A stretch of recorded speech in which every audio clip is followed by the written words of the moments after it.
Barry, welcome back to Raith TV. How's your week been? Yeah, good week. Obviously we managed with the weekend off last week, so we managed to get a good bit of work in during the week when we rested the players up at the weekends. I think when we put together pre-season it was pretty intense, so we tried to steal a few days back, knowing that we won't have another break until May next year, so we tried to steal a couple of days back just to freshen the players up. Yeah, there's sometimes a bit of a cliche in football where you just want your next game to come around, but also at the same time, after a great performance and victory down at Somerset, it was nice to have that little break and give the players a chance to recuperate and get themselves ready for a big game this weekend. Yeah, I mean, you obviously like to stay in the rhythm when we won a game, so I would have probably preferred to have the game again, but no, listen, we got some more work in, and the players have responded to that well, and we've had a good week there, working a lot of structural stuff, so yeah, it's a game we're looking forward to. There's a big game feel around Starks Park. We've seen the ticket sales. We know it's early in the season as well, so there's both sets of teams, both sets of supporters are going to be coming to Starks Park full of anticipation. Does that change your preparation at all? Never, no, not at all.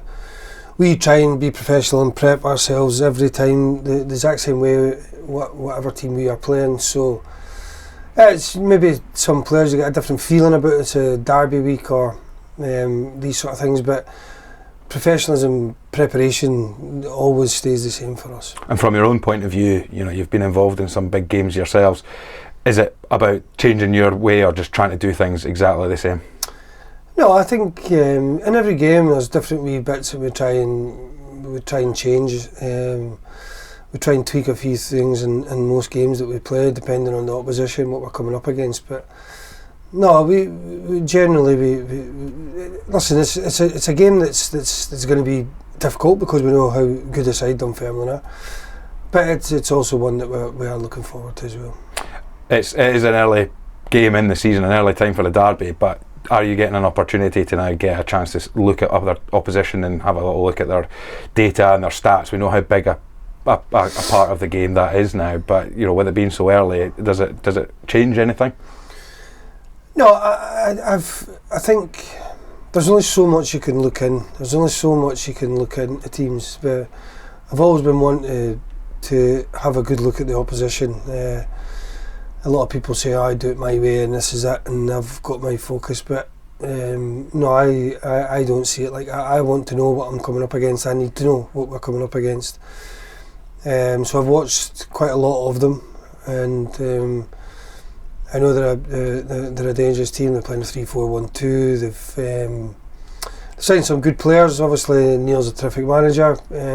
He's been at the top end for years, so it's a game that will be difficult, but we also know that they're going to have a difficult game against us. Well, absolutely, and of course coming to Starks Park, I mentioned earlier on the season ticket sales have been great, but the ticket sales for tomorrow night is looking absolutely fantastic. It's under the lights, the cameras are here. Does that give the players a extra little bit of momentum going into the game, a little bit more to spark for the match? I don't know, I think my mindset and my team's mindset is every game means the exact same. Go and perform to your best. I suppose there is sometimes in a derby day that maybe it's a bit more frantic, maybe the atmosphere, but as a team, as long as you perform to your best and you win first balls, second balls, who wants to run the most? Who wants to put the other team under pressure? Who wants it the most? That's normally the team that comes out, and my team's looking very hungry. They look strong, but we also know that Dunfermline are a difficult team and a strong team as well. How important is it that you lean on the experience of your players as well? Even our captain Scott Brown's playing a good few games now, Ross Matthews, and then you've got the likes of Lewis Stevenson, Paul Hanlon. They've played in Edinburgh derbies, plenty of them. So having that experience to be in those matches, so when it does become frantic and hectic, there's calm heads in the middle of the pitch. Yeah, it always helps. Experience is a great thing in life, wherever you are. But also there's a youth that we've got some young players that bring you that no fear, so it can work on both ways. So you're getting that balance right. But it's an important thing. Can you make a part Can you make a proper pass? Can you make a forward pass? Can you take the ball down when the madness is on round about you in a derby game? These sort of things that you need to be good at. But yeah, we've got some good experienced players in there, and we've also got some younger ones with that. They don't have the same fear factor, they don't understand it or get it yet, and sometimes they can carry in the game and they can light it up for you. Absolutely. Well, fingers crossed you're lighting it up tomorrow. All the very best. Thank you very much. Thank you. Cheers.